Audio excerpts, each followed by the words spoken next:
I'm James Brierton, and this week's episode of the Carolina Weather Group is brought to you by our upcoming training.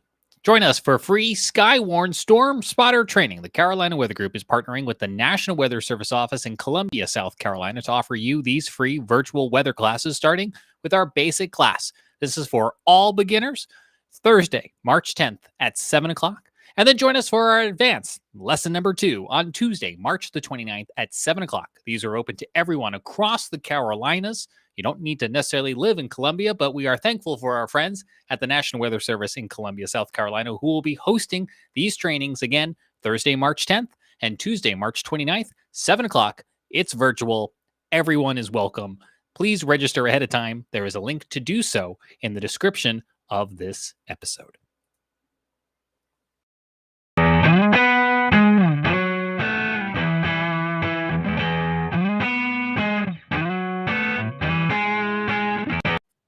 I'm James Brierton in Charlotte, North Carolina, and it is Wednesday, March 2nd, 2022.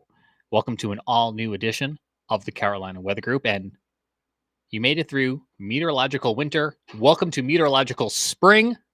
Hope you are having a fantastic week. Well, America has a brand new weather satellite, and tonight we are going to be looking back at highlights of yesterday's GOES-T launch, thanks to in part to our friends at NASA TV. Hopefully you had a chance to join us yesterday on the Carolina Weather Net for free live streaming coverage of this launch, and we're going to show you some of those highlights coming up in just a moment. I want to remind those of you who are listening right now on headphones or on Bluetooth or in your car, if you are an audio podcast listener, don't worry, this episode is going to be full of lots of things for you to learn, even if you are just listening.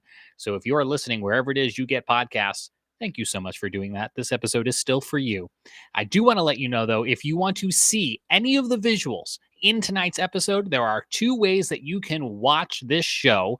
If you are listening to this audio podcast on Spotify, and this is kind of cool, there is now an option on Spotify to turn on video. You can even turn it on and off while you're listening to the podcast to kind of switch back and forth between the 2 modes. And as always, your other choice is to find the Carolina Weather Group on YouTube. All right, so let's take a look back at this great launch that happened just yesterday in Cape Canaveral in Florida, America's newest weather satellite. In just about 40 minutes, this United Launch Alliance Atlas V rocket will launch GOES-T into space.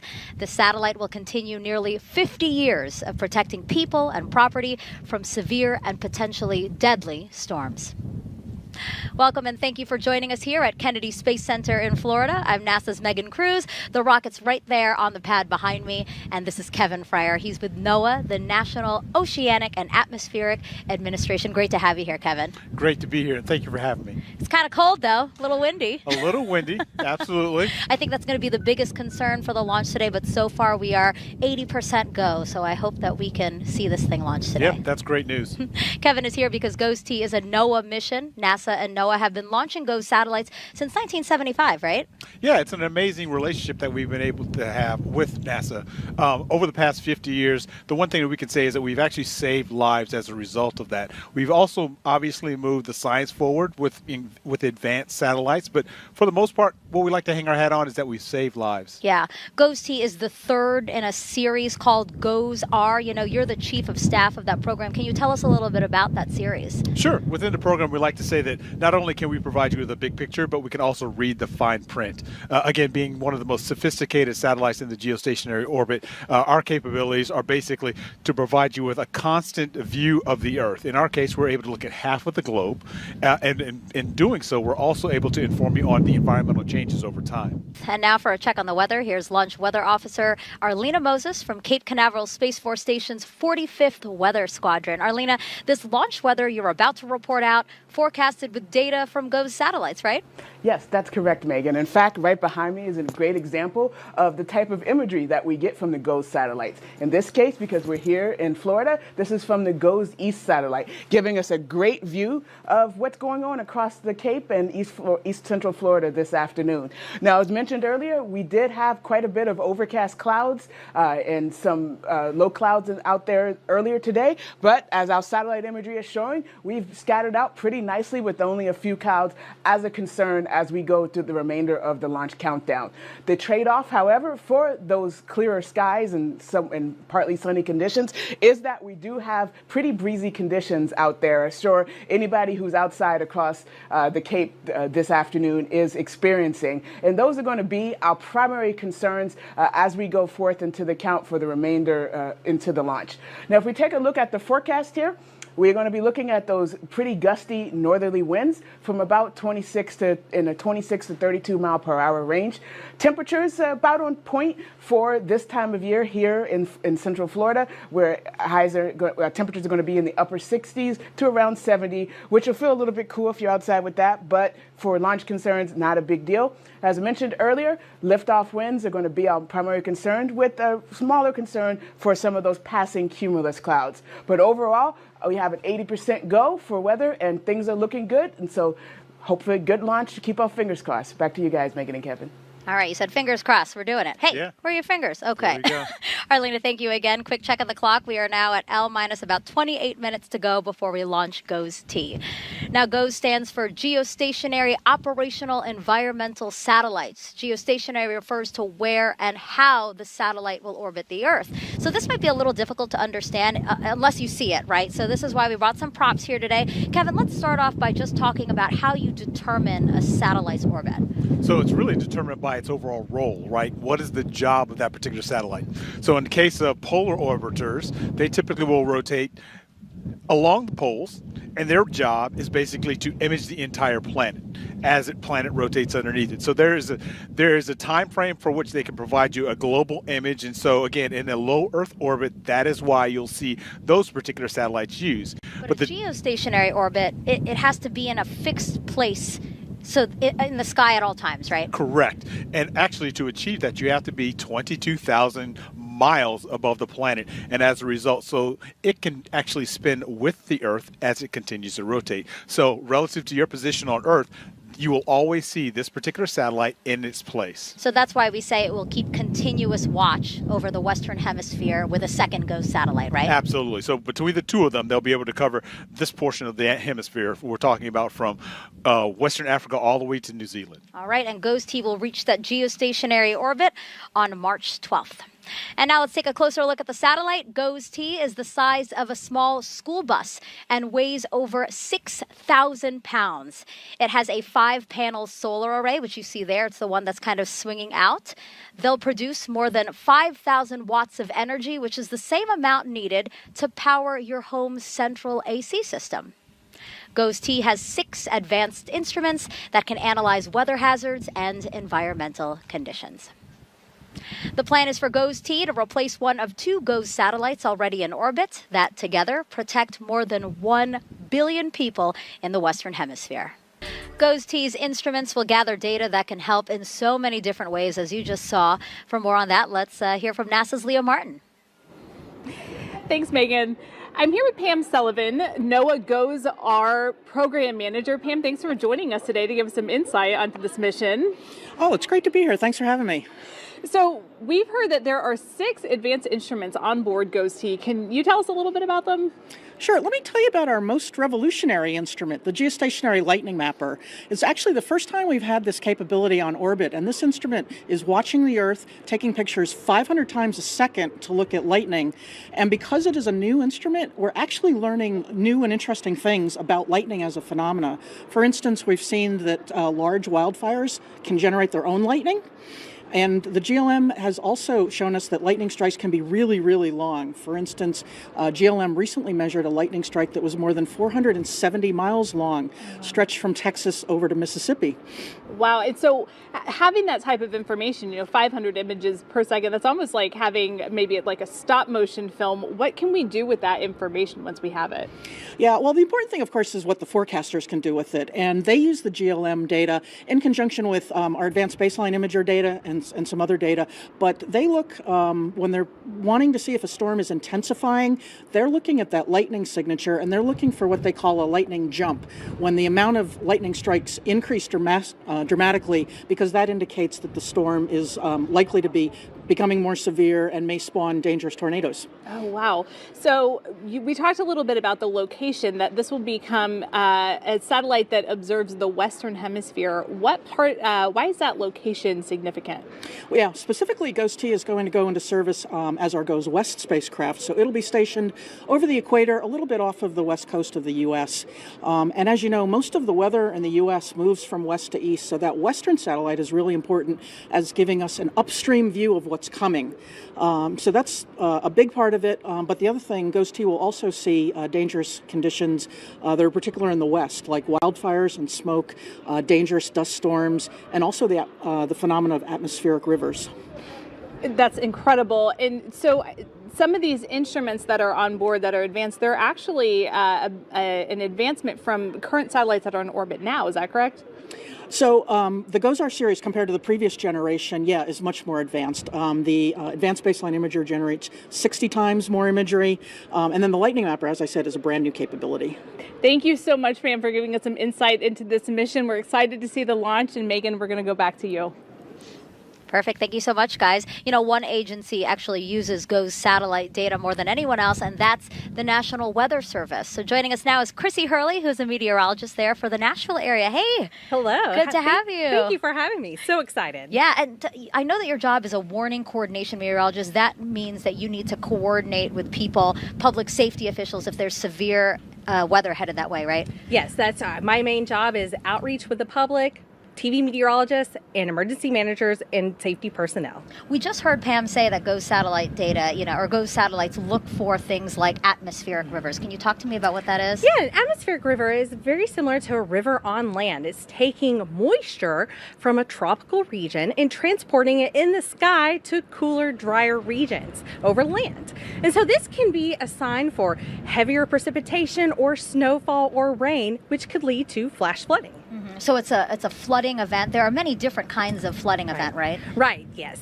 And so last year, I remember you and I were talking, there was a major flooding event. It was actually a deadly flooding event in August in that Middle Tennessee area. Right. Waverly, Tennessee experienced a catastrophic flooding where we had over 20 inches of rain that occurred in McEwen, Tennessee, that less than 12 hours. Wow. And so we were able to use GOES satellite imagery to monitor the intensity of these storms and watch how they just trained over the same locations over and over and over, and able to, alert emergency officials that rain wasn't going anywhere. Mm-hmm. Wow, and the last time that Tennessee had an extreme flooding event like that was 2010, so that was a whole series ago. Yes, big differences with GOES satellite imagery between 2010 and 2021. As a meteorologist and forecaster in National Weather Service office, data coming in much quicker, better resolution, and this is really going to help us, predict, forecast better, and save lives. When we say much quicker, what does it mean? How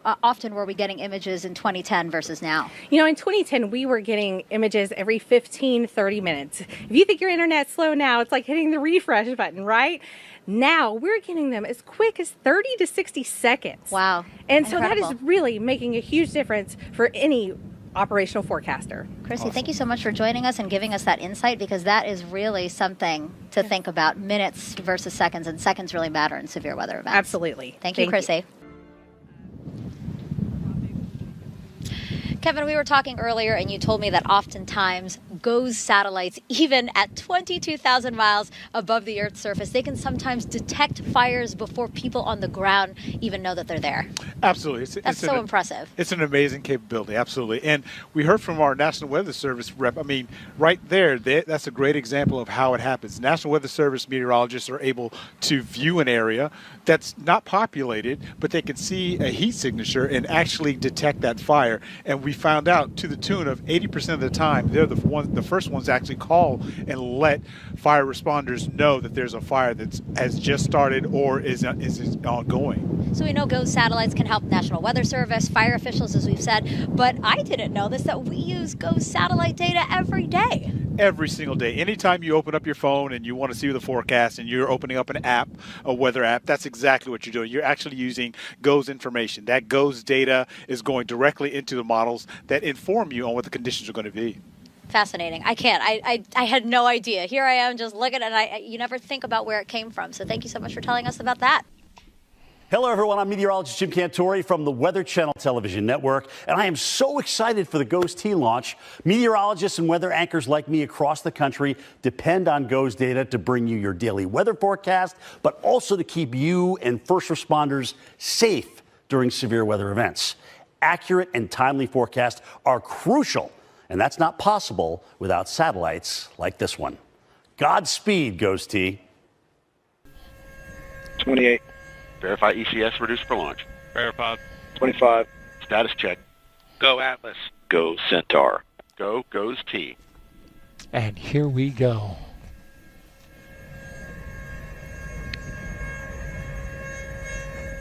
The final seconds now. 10, 9, 8, 7, 6, 5, 4, 3, 2, 1. And liftoff of NOAA's GOES-T, our newest weather sentinel in the sky to help keep us safe here on the ground. Daryl, let's listen in as we listen to United Launch Alliance Rob. Yours look good. Who's the flight mission commentator? View has gone to closed loop control.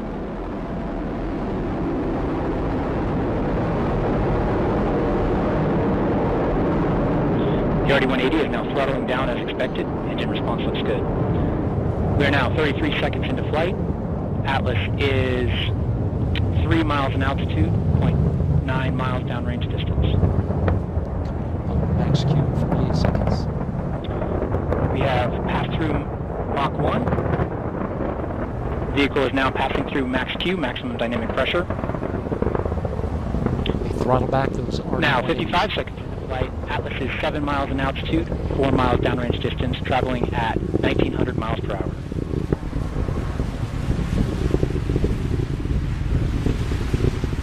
RD-180 is now throttling back up. They backed off the throttle to reduce Now the at stress 75 of the seconds rocket. into flight. Atlas is 13 miles in altitude, 10 miles downrange distance, traveling at 2,700 miles per hour.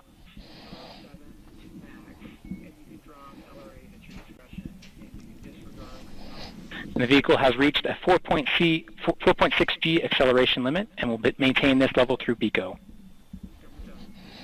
And you're looking at animation now. We've seen that the Centaur has begun its boost phase tail down sequence.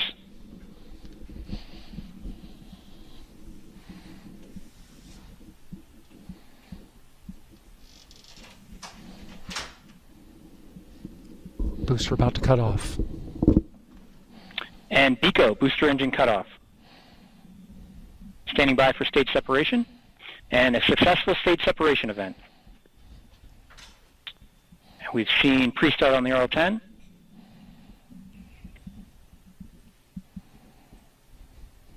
And mess 1, we have ignition for the first burn.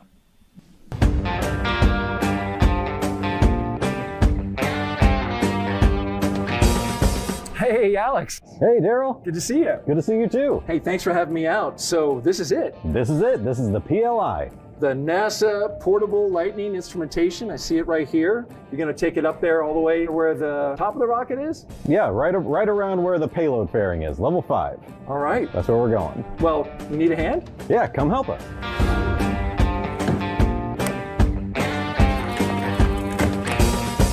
Now that we're inside the VIF and we're about 13 stories up, tell me a little bit about this box. You've got some, looks like some sensors here. That's right. So we got the current probe, which is over near the rocket, and we have 3 more sensors over here. This one is an electric field sensor. This one up here is a magnetic field sensor. And this little one over here, that's a GPS antenna. That's how we make sure our data stays synchronized in time, so that we can correlate that data to all the other lightning detection networks in the area. So what happens if there's a lightning strike somewhere nearby? What does this do? So if it's close enough to cause any interference in this area, these field sensors will pick it up first. And they'll cause the entire system to take a snapshot of that data and record it. And how is that helpful? We'll know what the peak of it was, we'll know how long the transient lasted, we'll be able to calculate how much energy traveled through there. We'll have a lot more information to work on. Small box, big rocket, but it's got a big role in the whole scheme of things. It's got a big job, that's for sure.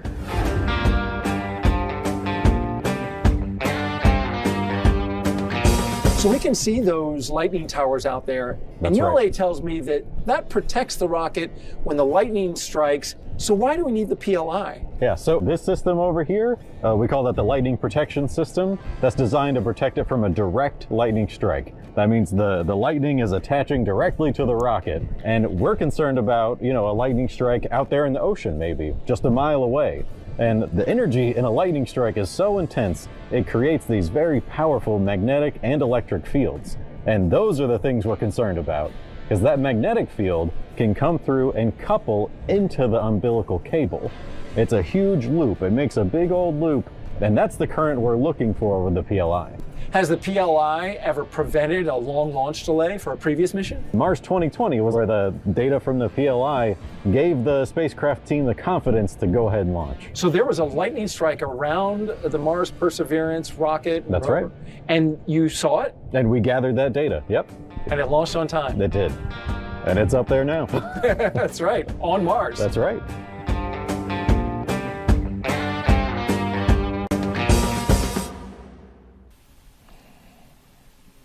Some very intense looks. 10 seconds remaining.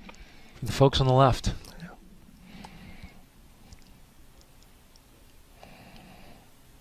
And we have indication of successful spacecraft separation of the GOES-T spacecraft. This is a great moment right there, Daryl, as we see the team celebrating that spacecraft separation. 3 hours we've been waiting for this, and successful deployment of the GOES-T satellite. Yeah, well, you got some hugs down there. Omar Baez and Chuck Duvall, longtime LSP manager, who's retiring in a few months. And the spacecraft team as well, up across the upper row. Handshakes and congratulations all the way around. Kevin, GOES-T has successfully separated. You and I clapped along with the launch team here. How do you feel? Mick hit it on the head. The whole team is happy. Yeah. Pam Sullivan, Candace Carlisle, myself. I mean, the entire program's excited.